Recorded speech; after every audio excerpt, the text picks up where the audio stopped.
Glória a Deus. Queridos, sem mais demora, nós vamos continuar pregando sobre os milagres da natureza.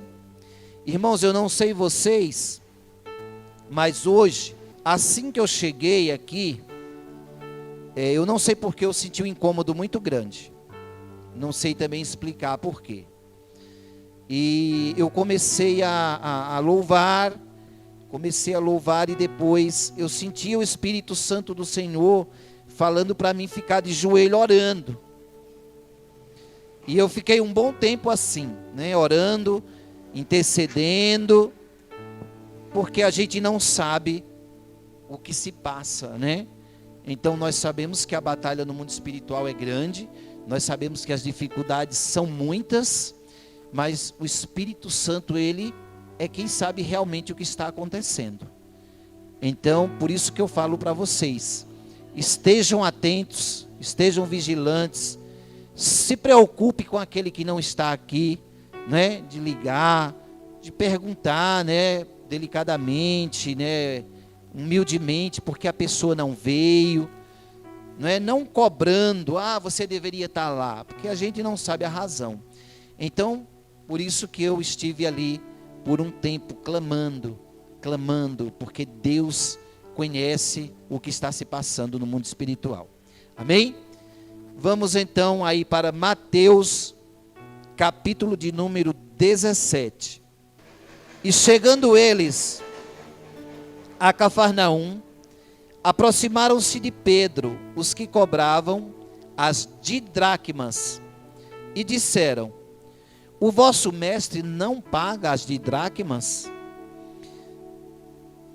Disse ele: sim. E entrando em casa, Jesus se lhe antecipou, dizendo: que te parece, Simão? De quem cobra os reis da terra os tributos? Ou os impostos? Dos seus filhos ou dos alheios? Disse-lhe Pedro: dos alheios. Disse-lhe Jesus: logo, estão livres os filhos. Mas para que não escandalizemos, vai ao mar, lança o anzol, tira o primeiro peixe que subir, e abrindo-lhe a boca, encontrarás um estáter. Toma-o e dá por mim e por ti.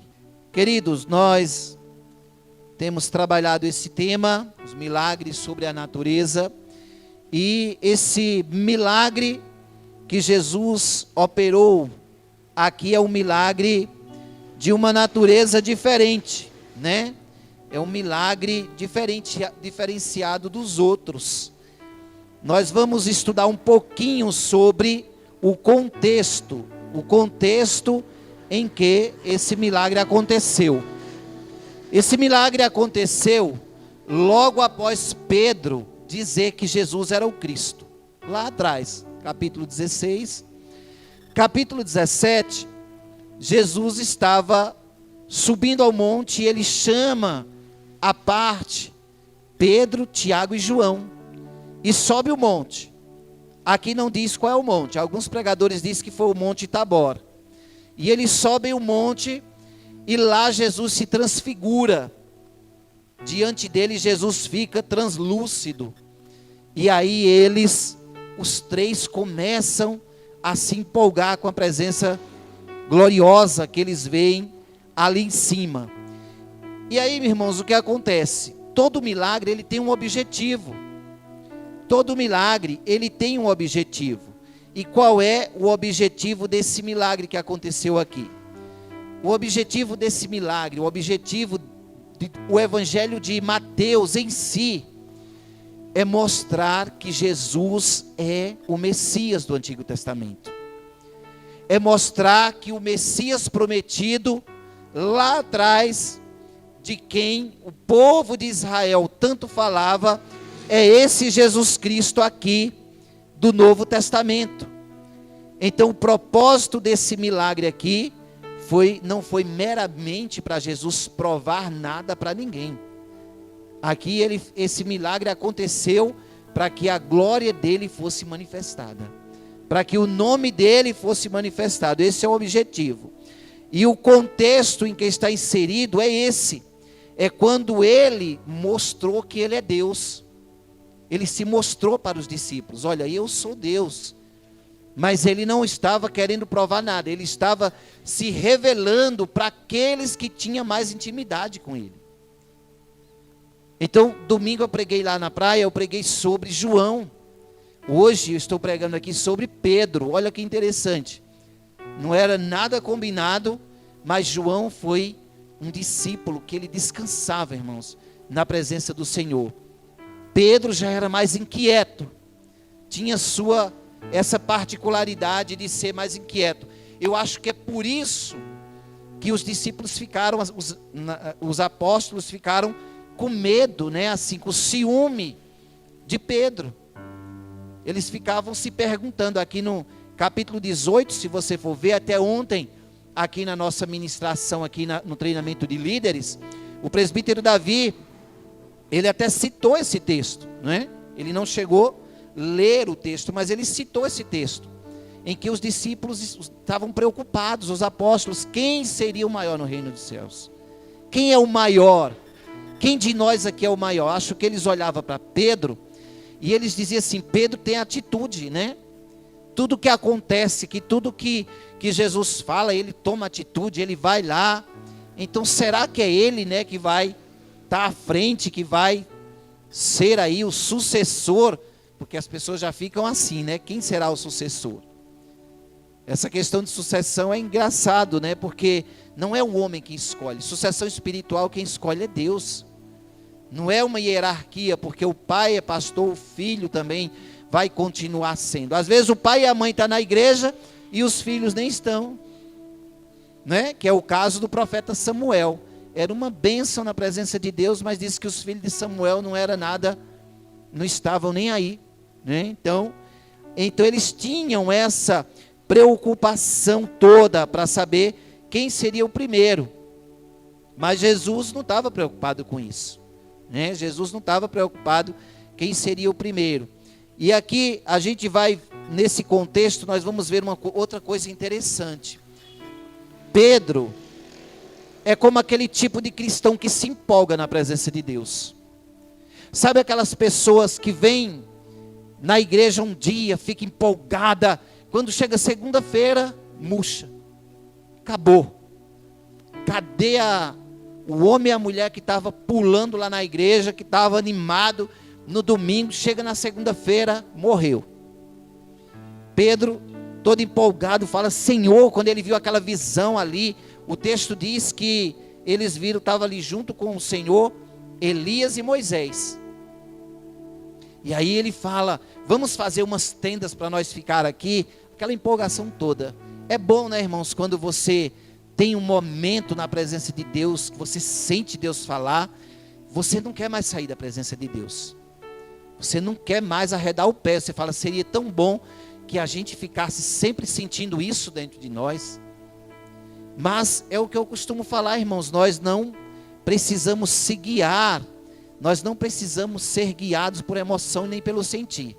Só creia, só tenha fé, que mesmo você estando quieto em seu lugar, sem sentir nenhum arrepio na sua espinha, Jesus está com você. Jesus está presente com você. E aí Pedro ignorava uma coisa, né? Eu acho interessante isso aqui.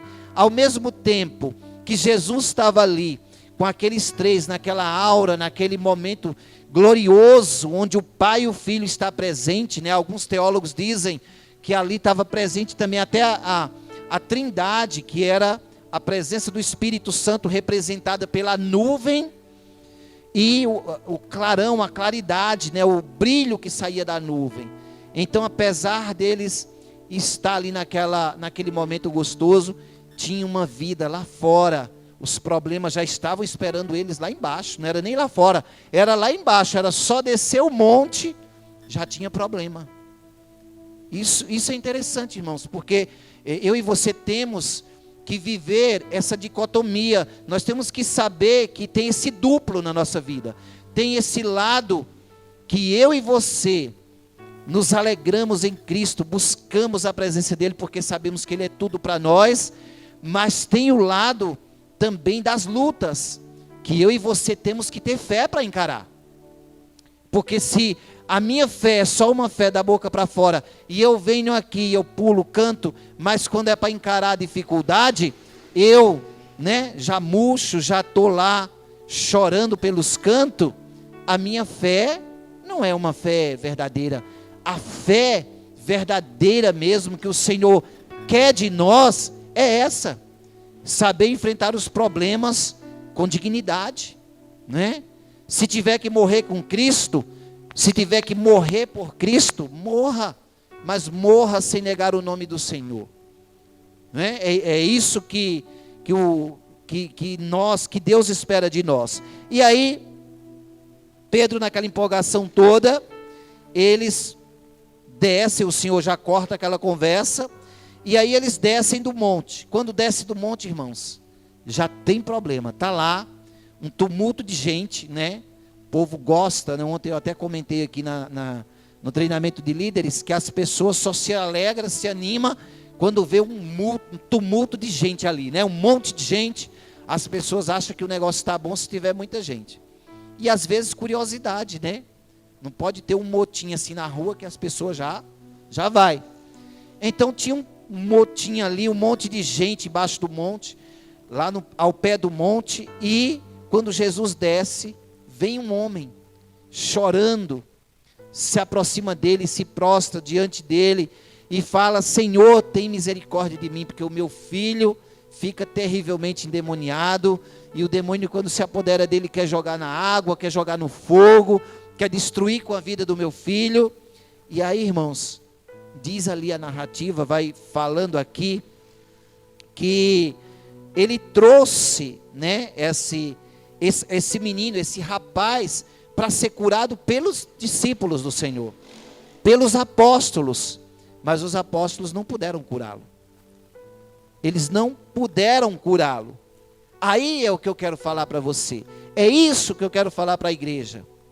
Porque não adianta só eu ter toda uma empolgação, ser um crente, dizer que eu estou cheio aqui dentro, mas na hora de encarar os problemas, na hora de exercer o poder de Cristo na minha vida, que Cristo já colocou dentro de nós, nós somos tímidos. Nós somos tímidos. E o Senhor, Ele quer nos encher desse poder para nós falar, pregar o Evangelho, anunciar que o Senhor é Deus, que Cristo é o Senhor. Para nós, você tem o poder de expulsar serpentes e escorpiões, de pisar na cabeça da serpente, expulsar todo o poder das trevas na vida de outra pessoa. Não fique esperando líder ou alguma outra pessoa para fazer isso. Você tem esse poder. É isso que esse texto quer nos mostrar, esse contexto. O crente de fé, ele fica extasiado na presença de Deus. Ele dança, ele pula, ele grita aqui. Mas no dia a dia, ele sabe se posicionar em Cristo Jesus. Ele exerce a sua autoridade lá fora. Exerce sua autoridade no trabalho. Irmãos, como a gente precisa estar cheio do Espírito Santo de Deus. Esses dias eu comentei com vocês que eu saí tão desanimado de casa, quando chego no serviço, tinha uma vida para me evangelizar lá.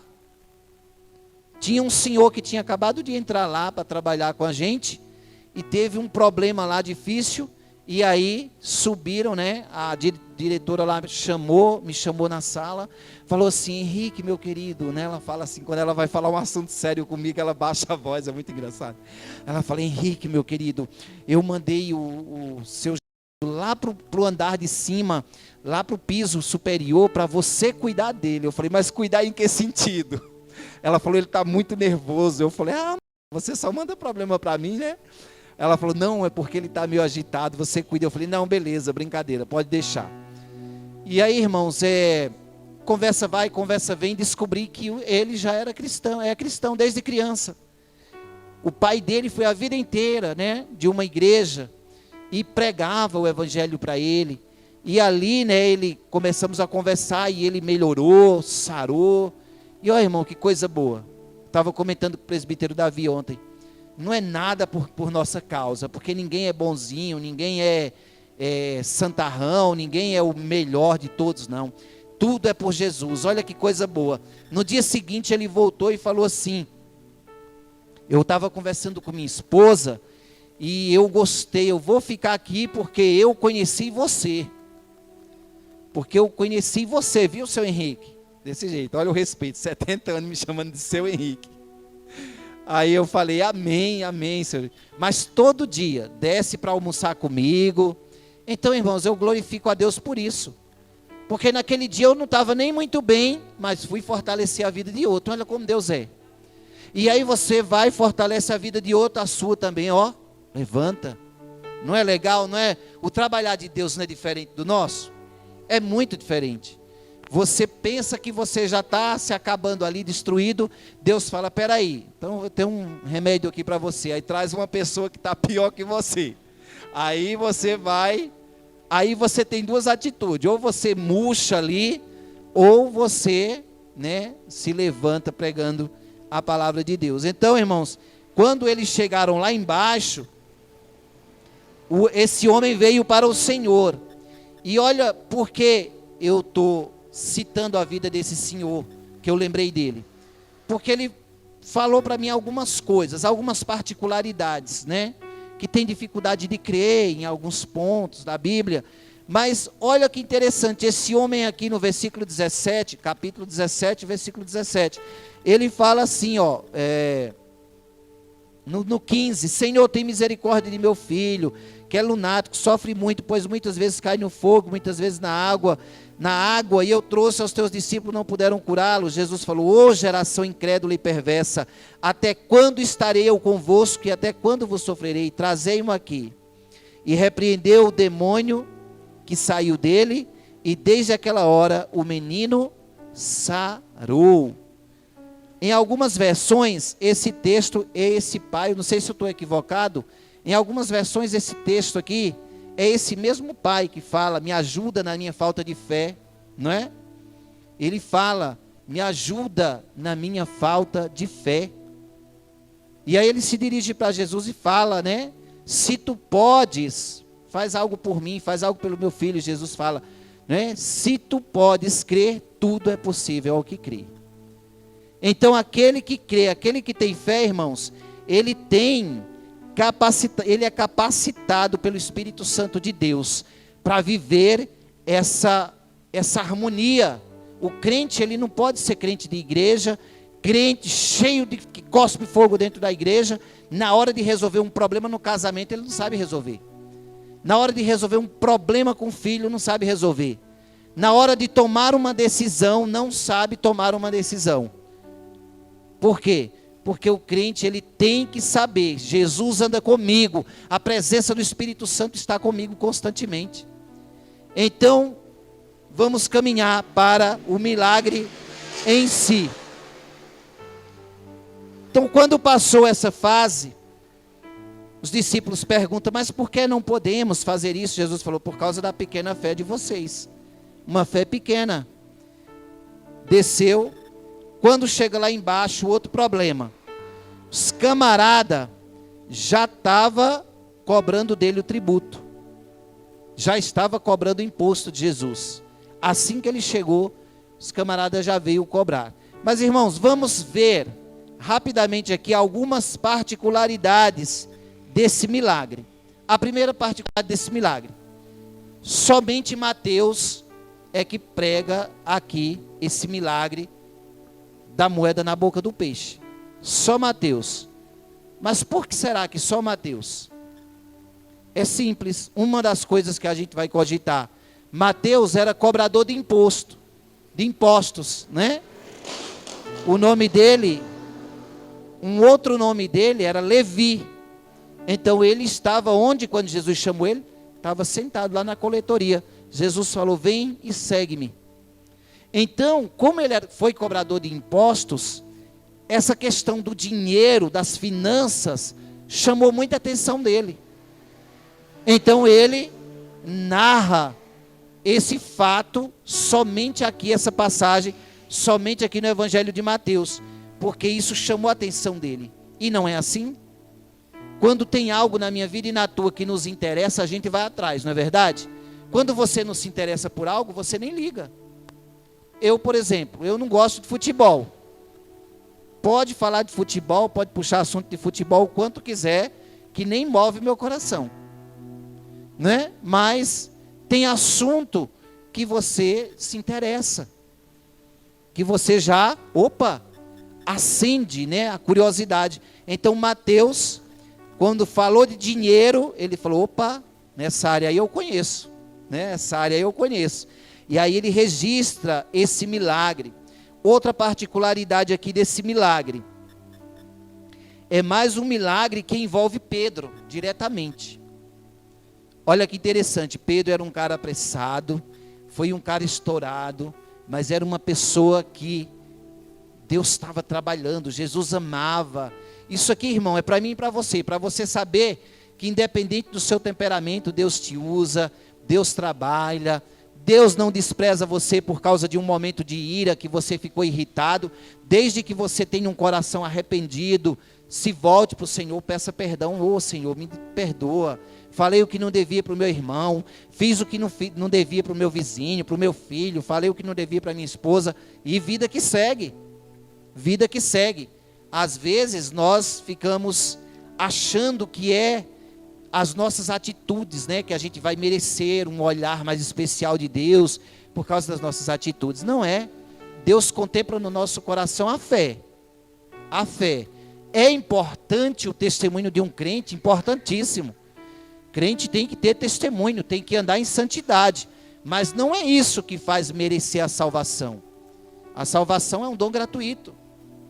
Então uma outra particularidade desse texto aqui, é essa, que Jesus operou um milagre envolvendo Pedro, olha como tinha uma ligação entre o mar e Pedro, olha que interessante, né, Mateus era coletor de impostos, falou em dinheiro ali, você vê que Jesus, ele operou milagre, em todas as áreas do conhecimento, ele tocou nesses assuntos, ele falou de profissão, a Bíblia fala de namoro na presença de Deus, casamento na presença de Deus, vida financeira, vocês vão se surpreender o quanto Deus fala de dinheiro na Bíblia, de vida financeira, para você ver que toda a nossa vida, ela está relacionada, não tem como eu ser pessoas diferentes, na minha casa um sujeito, no meu trabalho sou outro, na igreja sou outro, você tem que ser uma pessoa só, em todos os lugares, e você tem que colocar a sua vida, não é que tem, precisa, né?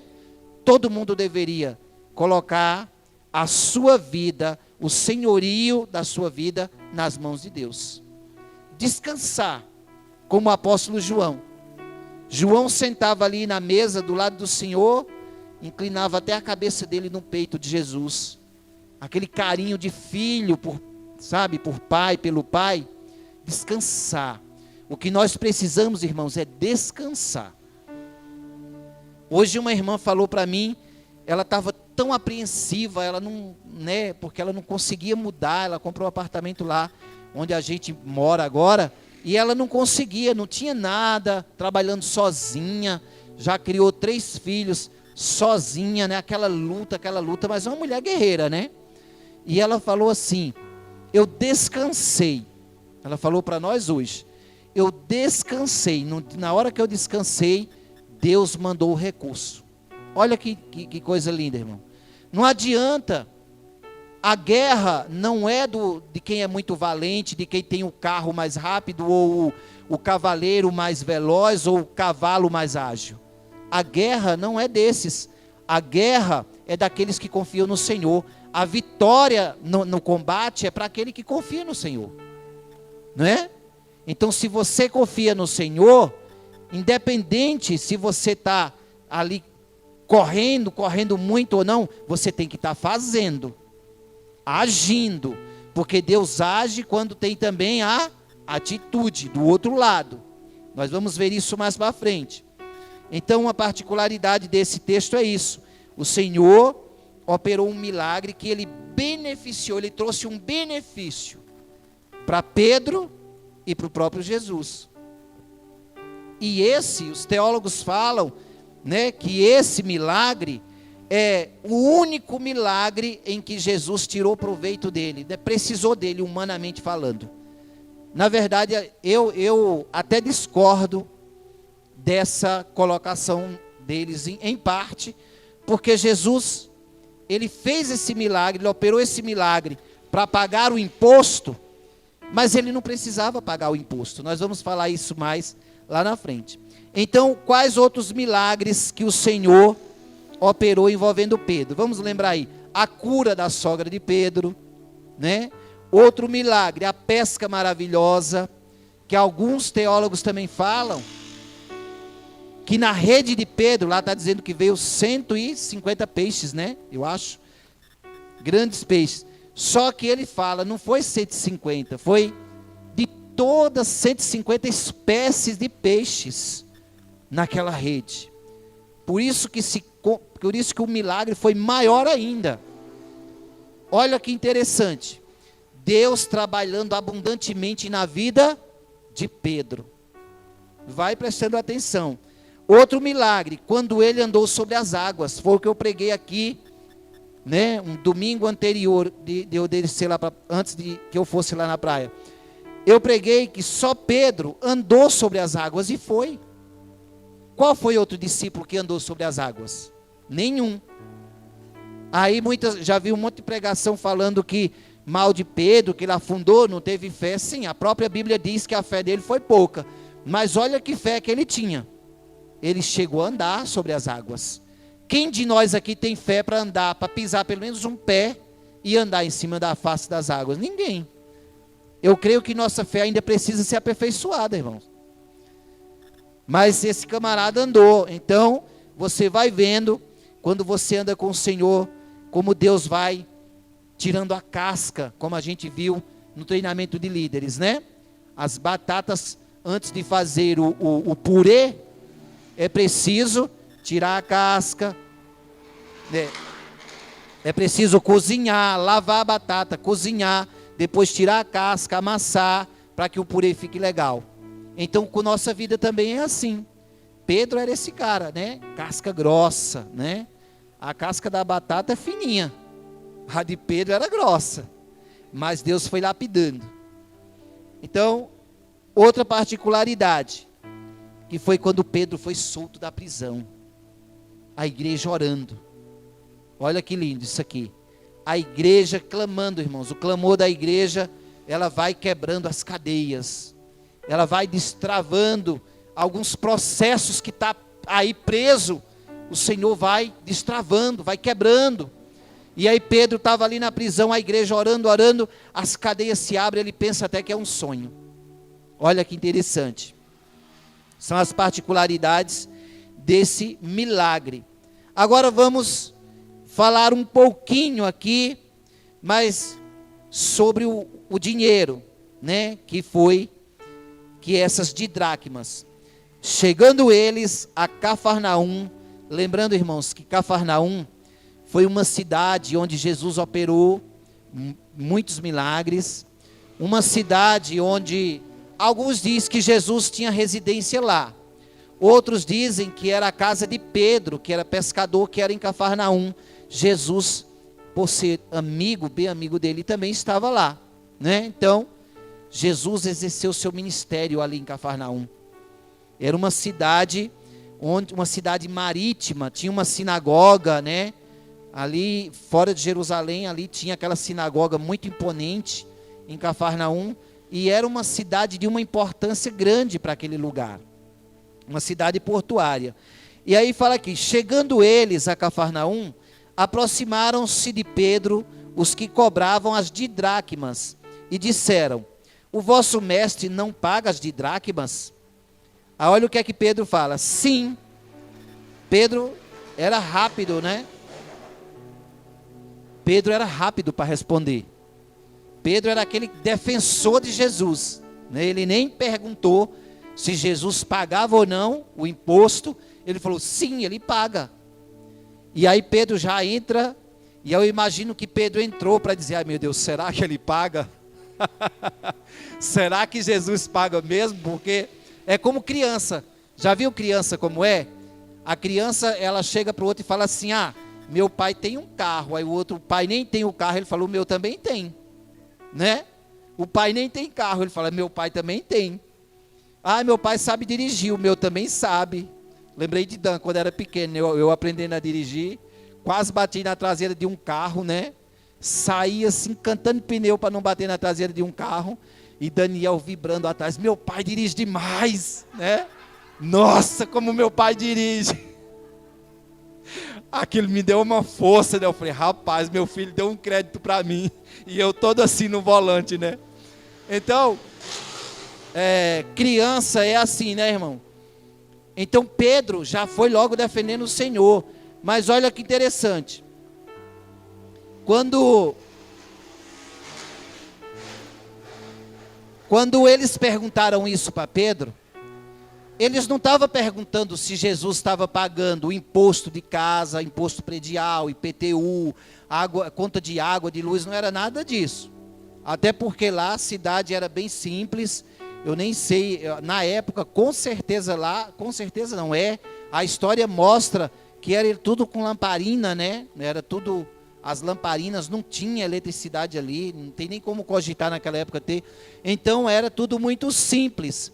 Então, ele estava cobrando um imposto, mas esse imposto era um imposto que todo cidadão de Israel, quando chegava na idade de 20 anos, ele tinha que pagar. Era o imposto para o templo, para manter o templo ali, a sinagoga, o lugar ali. Então eles tinham que manter aquele lugar. Olha que interessante, né? O costume que nós temos hoje já vem de longe. A manutenção da casa do Senhor, a manutenção da igreja, é justamente com o quê? Com os nossos dízimos, com as nossas ofertas. Porque senão a gente não tem o que tem dentro da igreja, né? Tudo que tem aqui tem um preço. Então era assim. Mas é interessante que essa lei Deus deu para Moisés lá em Êxodo, capítulo 30. E essa lei, irmãos, eu fui dar uma olhada, uma pesquisada sobre isso, era o seguinte: a oferta para o templo era como forma de agradecer a Deus pela tua família, pelo que Deus te dá, para dizer, olha, tudo que eu tenho vem das mãos do Senhor. Tudo que eu tenho vem das mãos do Senhor.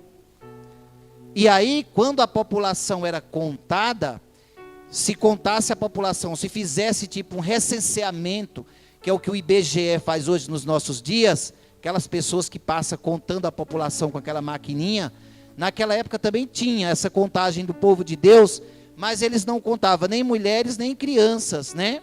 Eles contavam mais a população adulta, de 20 anos para cima. Então,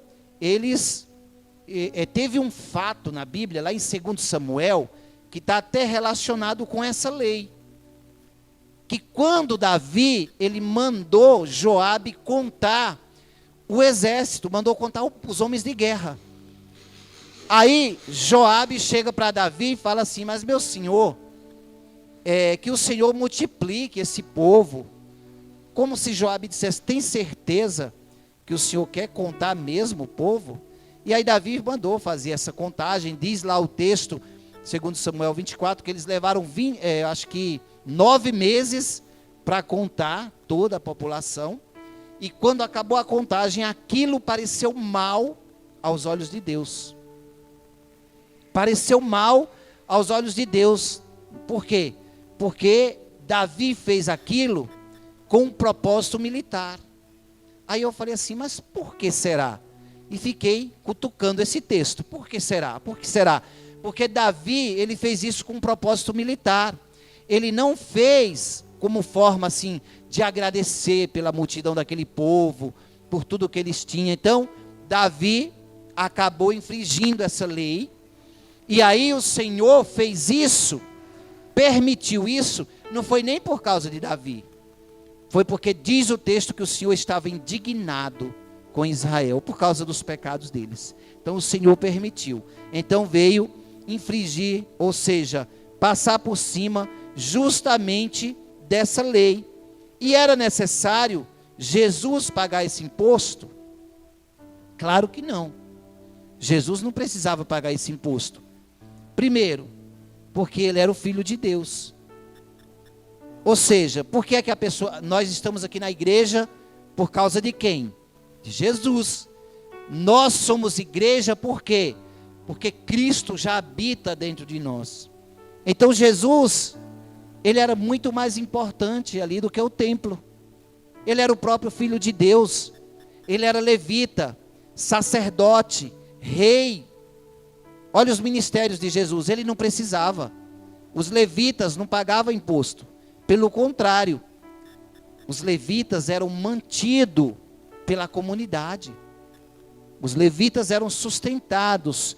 Por quê? Porque eles zelavam pelo templo, pelas coisas de Deus.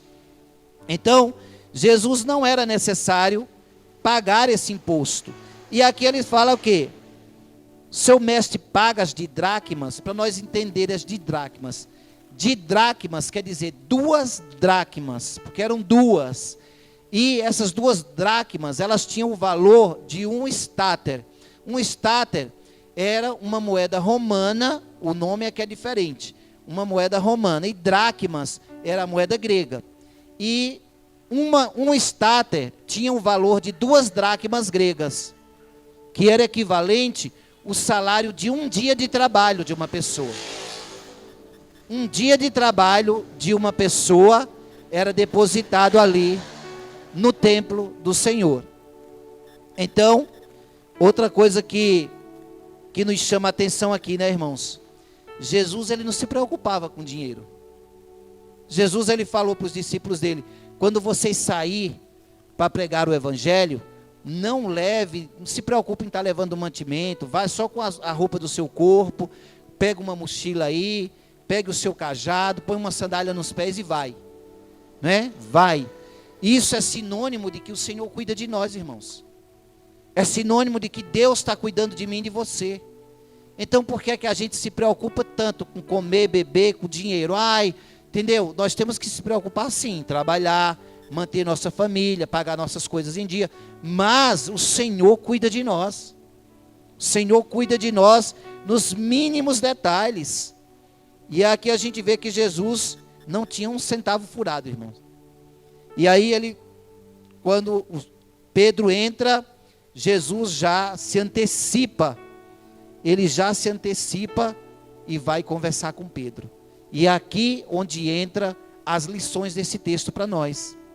A primeira lição que esse texto traz para nós é que Deus, ele tem o controle sobre todas as situações da vida. Deus está no comando de todas as coisas, inclusive sobre a natureza. Olha que milagre extraordinário. Talvez você lendo rápido você não percebe. Mas como é que o Senhor vai mandar Pedro ir pescar com um anzol? Irmão, pescar com anzol é muito difícil. Quando eu era criança, eu ficava pescando, eu não pegava nada. Eu não pegava nada, ficava jogando o anzol lá, tirava. Aí o cágado vinha, comia a isca, que o cágado é um bicho bem sagaz, né? Ele vem e ele come a isca que nem você, quando você puxa, falou, mas eu não vi nem beliscando aí no anzol, a água nem se moveu.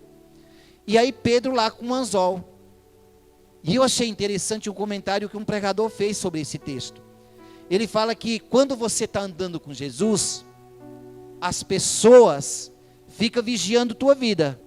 Você está indo bem, está prosperando, compra carro, compra casa, tem emprego, enfim, não falta comida na sua casa. O povo não fala nada, mas fica assim, nossa, ó, fulano tem isso, tem aquilo. Pelo contrário, tem a inveja de você. Quando as coisas não vai bem para você que é cristão, as pessoas começam a criticar. Está vendo aí? O que é que dá ficar aí dentro da igreja? Dando dinheiro para pastor, dando dízimo para esses caras enricar, né? Olha aí, tá vendo?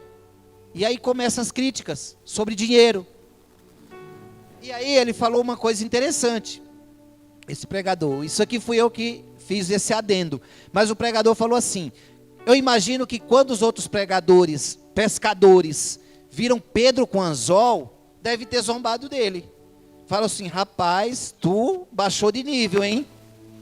Um cara que pescava com rede, que estava aqui, tinha o barco aí para pescar, era sócio de uma empresa, largou tudo para ir ficar com Jesus, olha a miséria que está agora, com um anzol.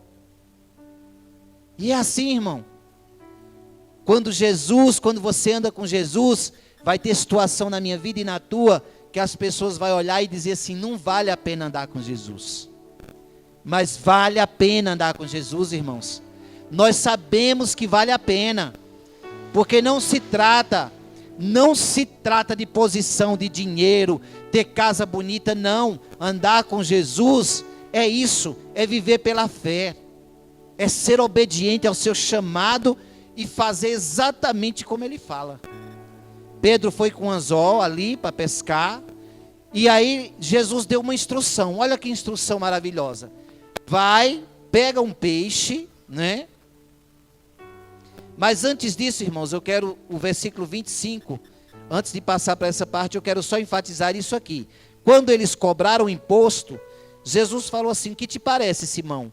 De quem cobra os reis da terra os impostos ou os tributos? Dos filhos ou dos alheios? E aí Pedro falou assim, dos alheios, né? Ele falou, logo os filhos estão livres. Ou seja, Jesus está trabalhando aquilo que eu falei lá atrás. Então eu não preciso pagar. É desnecessário. Porque ele, em outras palavras, ele deixou entre linhas. Eu sou filho de Deus, eu sou levita. E olha, irmãos, que coisa interessante. Jesus é raiz de Davi. Jesus é da raiz de Davi. Quando Davi venceu Golias, que ele ainda era um menino, qual foi a promessa de Saul? Aquele que vencer o gigante vai casar com minha filha e a casa do seu pai está livre de impostos. Olha só, nem ele vai pagar mais imposto, nem a casa do seu pai. Isso foi um estatuto lá, perpétuo lá para a família de Davi. Jesus é da semente de Davi. Então Jesus tinha um monte de razões para não pagar imposto, para não pagar esse imposto do templo. E aí voltando para a narrativa onde eu estava, aí Jesus falou o seguinte, mas para que não os escandalizemos, vai ao mar, lança o anzol, tira o primeiro peixe que subir, e abrindo-lhe a boca encontrarás um estáter, toma-o e dá por mim e por ti. E aí Jesus, ele vai dizer, vai dar uma ordem específica. E aqui, irmão, tem uma lição preciosa para nós. É que Deus, ele tem coisas específicas para mim e para você, quando nós obedecemos. Imagine como é que Jesus ia saber pegar um peixe, o primeiro que subir vai ter uma moeda dentro.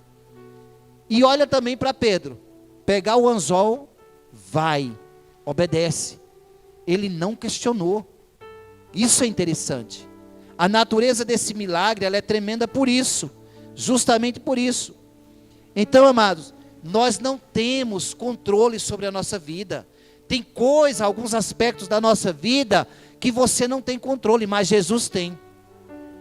E aí quando você ficar apavorado, que parece que algo saiu do controle, você só tem duas saídas. Na verdade uma, mas parece que tem duas. Uma delas, ou você vai ficar se debatendo pela sua própria força, tentando resolver as coisas, ou você vai ser obediente à voz do Senhor e descansar, que Ele vai fazer. Ele vai fazer. Foi o que essa amiga nossa falou. Olha, quando eu descansei, o Senhor mandou a provisão. Às vezes, nós não estamos recebendo o que deveríamos receber, porque nós estamos ainda querendo fazer por nós mesmos. Estamos ainda tentando dar o jeitinho brasileiro, quando Deus está dizendo, descansa, descansa, que eu estou fazendo, eu vou fazer. Então aqui tem essa lição para nós. Então, querido, qual é a outra saída? A outra saída é a mais fácil, que todo mundo faz. Se revolta, trabalha com suas próprias mãos, aí vê a revolta, sai da presença de Deus. Muita gente está afastado, desviado por isso. Não sabe esperar. Não sabe esperar.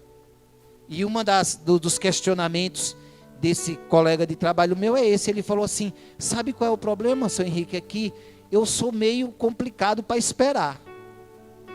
Eu peço para Deus, eu tento dizer, Senhor, que seja feita a tua vontade, mas na verdade que seja feita a vontade de Deus, seja bem parecida com a minha. Se a vontade de Deus estiver bem parecida com a minha, aí sim, vale a pena. Aí eu, né? Então é assim, mas isso é todos nós, né, irmãos? A maioria de nós age dessa forma, não é só com ele. Acontece isso. Então, querido, a porta estreita que conduz à vida, que é Jesus, é essa tomada de decisão difícil que você tem que fazer, de dizer, não, eu vou estar com Jesus independente da situação. E aí você volta um pouquinho aqui, ó, capítulo 16 de Mateus 24. Então disse Jesus aos discípulos: se alguém quiser vir após mim, renuncie-se a si mesmo, tome sobre si a sua cruz e siga-me, porque aquele que quiser salvar a sua vida, perdê-la-á. E quem perder sua vida por amor a mim, achá-la-á. Amém? É simples assim. Andar com Jesus é entrar pela porta estreita, é viver na dependência, é saber que o maná diário Deus vai mandar. Deus está mandando constantemente essa provisão que eu e você precisa. Deus não deixa faltar, irmãos. Deus não deixa faltar. Eu estava ontem lá em casa e a gente, né, do nada, chegamos aqui do treinamento, a gente acabou de fazer compra, um irmão chegou lá em casa com uma sacola de coisa que doou para nós, produto de limpeza, maionese, um monte de coisa, entendeu? E à noite eu fazendo essa palavra, eu falei, olha como as coisas vêm de encontro com aquilo que Deus faz na nossa vida. A provisão vem, você vai trabalhando, você vai se preocupando com as coisas de Deus, e Deus vai mandando, né? A gente levantou cedo, veio para o treinamento de líderes, nossos meninos ficou lá na casa da Bia, da nossa filha, a gente aqui, cuidando das coisas do Senhor, voltou para casa, quando chegou o Senhor já estava providenciando, irmão. Deus é assim, Ele está providenciando. Cuida das coisas de Deus, que Deus cuida das tuas. Cuida das coisas do Senhor, que Deus vai cuidar da tua casa, da tua vida. Então, é isso aí, irmãos. Deus, Ele não sabe apenas fatos isolados da nossa vida. Ele sabe todos os fatos. Esse texto aqui, esse milagre, ele aponta para a onisciência de Deus. O saber todas as coisas está em Deus. O diabo, ele sabe muita coisa da sua vida e da minha, porque a gente é bocudo, a gente fala o que não deve. Aí Satanás fala assim, então o ponto fraco dele é esse, o ponto fraco dela é esse. Opa, começa. Aí ele olha para você, ele sabe para onde é que você olha. Você está na rua, ele olha para o teu olhar. Aí ele sabe o que acontece, mas o teu pensamento ele não toca. O nosso pensamento, só quem conhece o nosso íntimo é Jesus. Só quem conhece o nosso íntimo é Jesus. E aqui, quando Pedro entrou, Jesus já sabia. Quando Pedro entrou, Jesus já sabia da resposta que Pedro tinha dado. E aí Jesus já se antecipa e fala aquela parábola, pequena parábola para Pedro. Por quê? Porque o Senhor conhece todas as coisas. Então não se preocupe.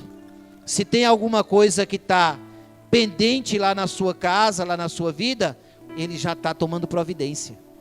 Porque Ele conhece todas as coisas. A segunda lição que esse texto traz é essa: a onisciência de Deus. Salmo 139, é um hino à onisciência de Deus. É um hino porque Davi vai falar, não havendo ainda palavra alguma na minha língua, eis que logo o Senhor tudo conhece. O Senhor já sabe todas as coisas. Então Deus não sabe apenas fatos, né? Ele sabe também pensamentos. Olha uma coisa interessante. Quando você lê o começo do Evangelho de João, quando Jesus, um dos discípulos de Jesus convidou Natanael, acho que foi Filipe convidou Natanael para seguir Jesus. Aí Natanael falou assim, será que vem alguma coisa boa de Nazaré? Ele falou, não, vem ver o Messias, o Cristo. Ele falou, por acaso vem alguma coisa boa de Nazaré? E aí quando esse camarada, Natanael, chega diante de Jesus, Jesus olha para ele, e aí Jesus fala: eis um israelita legítimo, em quem não há dolo. E aí ele fala assim: de onde você me conhece?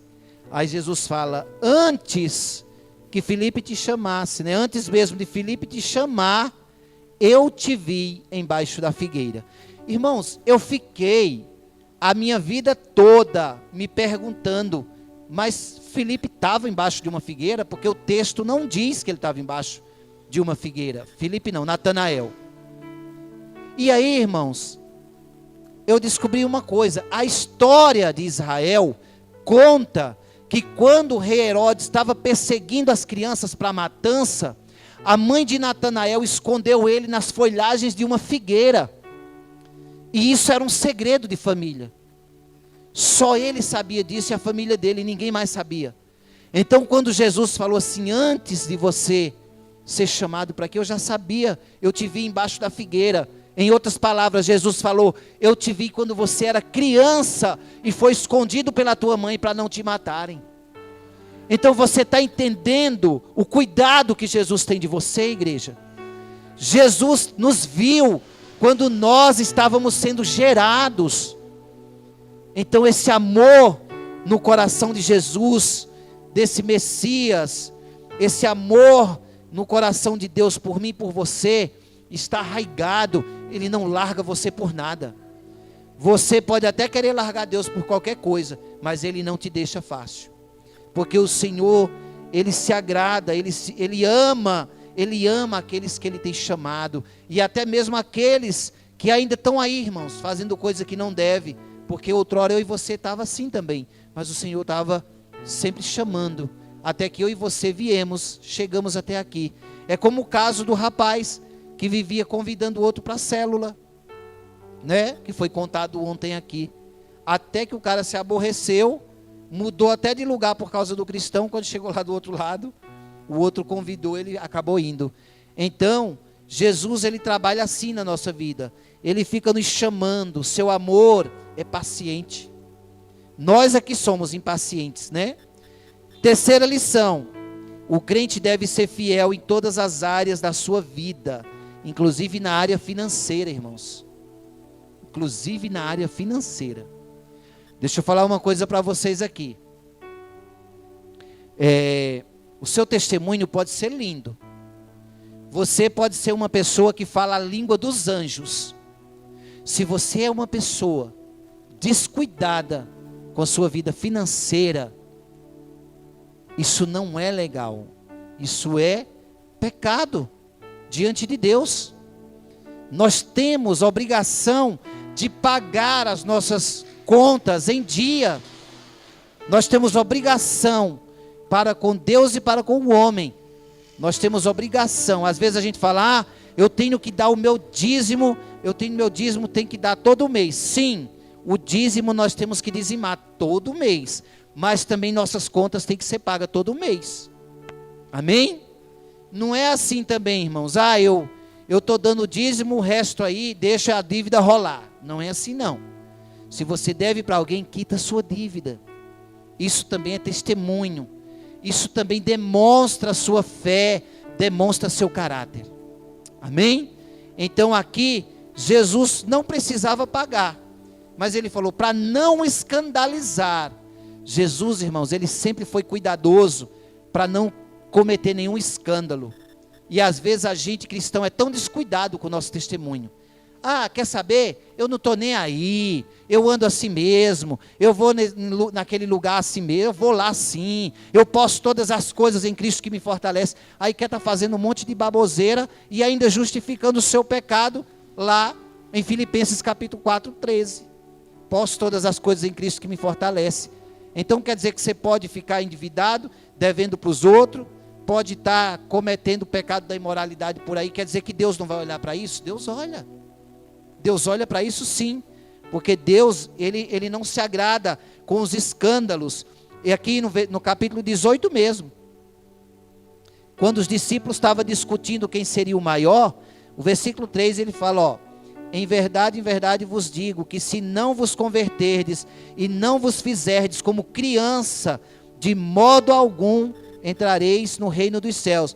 Portanto, aquele que se tornar humilde como esta criança, esse é o maior no reino dos céus. E qualquer que receber em meu nome uma criança tal como esta, a mim me recebe. Mas qualquer que escandalizar um destes pequeninos que crê em mim, melhor lhe fora que se lhe pendurasse uma pedra de azenha, né, uma pedra lá, e se submergisse na profundeza do mar. Olha o que o Senhor está dizendo. Se você tem que escandalizar alguém que crer no nome dele, melhor amarrar uma pedra no pescoço e se jogar no mar, né?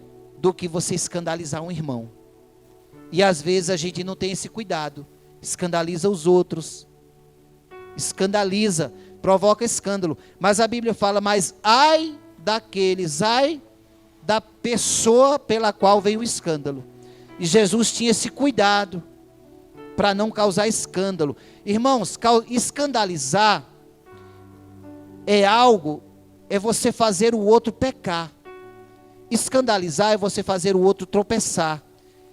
Entendeu? Quando você, é aquilo que eu expliquei outro dia aqui, é o chamado pecado de defraudação, que as pessoas nem se dão conta disso. É defraudar o outro. Você faz o outro pecar. Quando você fica muito falando de coisas materiais que você tem, o outro não tem, você faz o outro pecar, porque você desperta no coração a inveja. Quando uma mulher anda muito sensual, faz o outro pecar, porque ela desperta o desejo no homem e ela não vai poder saciar o desejo. Ela está defraudando o camarada. Isso é escandalizar. Então, esses são 2 exemplos, mas tem vários exemplos. E o Senhor fala isso. Mas para não escandalizar, para que eles não venham ficar sem dormir, sem comer e sem beber, tão escandalizados vão ficar se eu não pagar o imposto, vai lá, pega o peixe e paga para mim e para você logo. Amém? Então Jesus, esse milagre, irmãos, parece que não tem muita coisa, mas ele tem tanta coisa para se abordar aqui. Eu vi os 4 versículos, eu falei, eu acho que vai ser uma pregação rápida, né? Vai ser uma pregação fácil, eu já conheço, mas eu me debrucei ontem, depois que eu cheguei daqui, 4 da manhã eu ainda estava acordado. Muita coisa, muita informação, muita coisa boa para nós que nós podemos tirar. Então, irmãos, a Bíblia, a palavra de Deus, se você se aprofunda nela, tem lições para a tua vida em todas as áreas. Olha que lição maravilhosa. O Senhor deu uma lição para Pedro: não fique devendo nada para ninguém. Não fique devendo. Foi falado ontem aqui na célula, no treinamento de líderes. Se você não pode dar para o irmão alguma coisa, é bom que a gente nem empreste dinheiro. É bom já abençoar. Irmão, está precisando? Então já para evitar, não é, algum constrangimento. Então, olha como a Bíblia tem lições para nós. Já estou chegando aqui no final, irmãos. Uma 4ª lição para nós aqui. O milagre de Deus, ele não dispensa esforço humano. Ele não dispensa o esforço da nossa parte. Precisa ter um esforço. Por exemplo, você quer arrumar um trabalho? Então manda currículo, vai atrás, pergunta para um conhecido se está precisando de alguém para trabalhar. Irmão, mas eu ri tanto. Eu assisti uma pregação desse mesmo texto com o pastor Josué Brandão, da Assembleia de Deus, lá da Paraíba. Acho que é da Paraíba. Não, acho que não, eu estou confundindo com Samuel Mariano. Esse aí, ele é baiano. E aí ele falou assim: irmão, tinha um camarada que veio pedir para mim um gás, que o gás dele tinha acabado.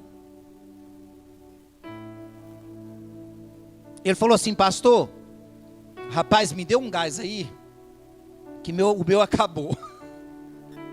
Eu falei, essa cena é familiar para mim. Me lembrou alguma coisa. Aí ele falou assim: mas rapaz, ainda bem que eu acabei de fazer a comida. Aí o pastor Josué falou: ah, é, irmão? Ah, que sortudo que você é, porque o meu gás, geralmente, gás só acaba quando a comida, o arroz ainda está para fazer. O seu, ainda bem que cozinhou a sua comida, né? mas tudo bem, eu vou te dar o gás, mas amanhã você traz um currículo que eu vou levar em tal lugar para você. Aí ele disse que o irmão engrossou a voz e falou assim: pastor, se o senhor quiser arrumar um emprego para minha esposa, eu aceito. Mas eu prefiro ficar na prova. Eu falei, mas que cabra é esse, rapaz? O cabra quer ficar vivendo às custas da mulher e dizer que está na prova? Ué, mas que prova é essa? Que prova danada é essa? Os outros sustentando você de tudo, você põe a mulher para trabalhar e está na prova. Desse jeito é bom ser provado, né? Mas eu ri muito com isso. E é assim, irmãos, se a gente quer alguma coisa, nós temos que fazer a nossa parte. Quer namorar? Está buscando uma namorada? Aí eu lembrei de alguns solteiros que tem aqui na igreja.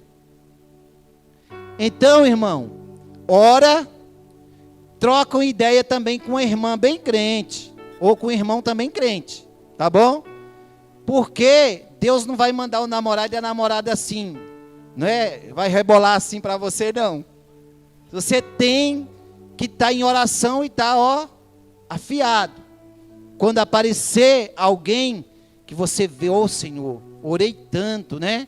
E aí você vai, conversa boa, se segura aí para não pecar, e assim vai. Quer trabalhar, vai atrás. Uma namorada tem que ter cuidado, esse ir atrás, irmão, entenda o que eu estou dizendo. Não é esperar em Deus atirando, que não é metralhadora também não. Não é? Buscando, ai meu Deus do céu, eu tenho que casar, eu tenho que achar, eu tenho que namorar. Não é nada disso não. Eu só estou dizendo que, por exemplo, jovens das igrejas, quando as igrejas têm um evento, outras igrejas junto, né? Os jovens precisam trocar e-mail, né? Zap, para ir se conhecendo. Não é pecado. Não é pecado. Instagram, hoje mais é Instagram, o povo só quer ver foto, né? Só postar foto. E aí, irmãos, tem a parte humana. O Senhor abençoou a vida de Pedro, fez esse milagre na vida dele, mas o Senhor falou o quê? Tem que ter o seu esforço. Como é que nós vamos pagar nossas dívidas? Ganhando dinheiro. Só se ganha dinheiro trabalhando. Dinheiro fácil também vai fácil, e a gente já sabe quem quer dinheiro fácil o que acontece. Penúltima lição: para não escandalizar os outros, abra mão dos seus direitos. Eu conversei isso aqui recente com uma pessoa aqui da igreja. Eu falei, é melhor ter paz do que ficar brigando por pequenas coisas. Abra mão do seu direito. Se é para estar tendo briga, se é por causa de bens, mais tem Deus para te dar do que o inimigo para tirar. Deixa Deus trabalhar na sua vida, em nome de Jesus. E a última lição: obedeça às instruções dadas por Deus, ainda que pareça absurdas. Às vezes, Deus está falando com a gente uma coisa tão simples, e a gente não quer obedecer, porque acha absurda. Quer ver uma coisa que Deus fala, e muita gente às vezes não faz? Deus manda você pregar a palavra para alguém, você, eu não vou ter coragem de pregar não. Você está dentro da igreja aqui, irmãos, quase sempre, é que agora com pandemia também não tem mais isso, mas às vezes o Senhor manda você dar um abraço no irmão, fala algo para ele, você não vai. Às vezes o pregador tem que incentivar aqui em cima, abrace seu irmão, fale algo para ele, e ainda assim tem gente que nem vai. Tem gente que nem vai. Eu estou só falando um exemplo, porque é claro que também tem gente que tem suas particularidades, tem gente que não gosta de abraço, entra um monte de coisa nessa questão. Mas às vezes o Senhor fala pequenas coisas para nós e a gente não faz. Aí depois a gente quer ser abençoado. A bênção só vem, irmãos, quando você é obediente. Sem obedecer a Deus, não é que a bênção só vem. Vamos corrigir isso aqui. Você já é abençoado em Cristo. Mas você, às vezes, perde algumas bênçãos, deixa de ser ainda mais abençoado porque não obedece à voz do Senhor. Obedeça. A partir de hoje, obedeça o que Deus está falando que o Senhor vai te responder. Agora, esse milagre parece que ele fica sem o final. Porque aqui, ó, ele só fala assim: pega lá a moeda para nós não escandalizar, toma e dá por mim e por ti. Aí acabou a narrativa. Acabou a narrativa. Aí a gente diz: mas cadê o milagre? O milagre está aí. O milagre é a onisciência de Deus. O milagre é Deus cuidar de você nos pequenos detalhes. O milagre é o detalhe de Deus saber que tinha Jesus sendo homem ali na carne e osso, mas Deus sendo Deus encarnado, saber que tinha uma moeda em tal lugar, aquele peixe estava naquele lugar, ia ser pescado no anzol. E o valor então? Olha a singeleza disso. Dentro do peixe ia ter exatamente o valor de pagar o que eles precisavam. Amém? Fique de pé, igreja, em nome de Jesus.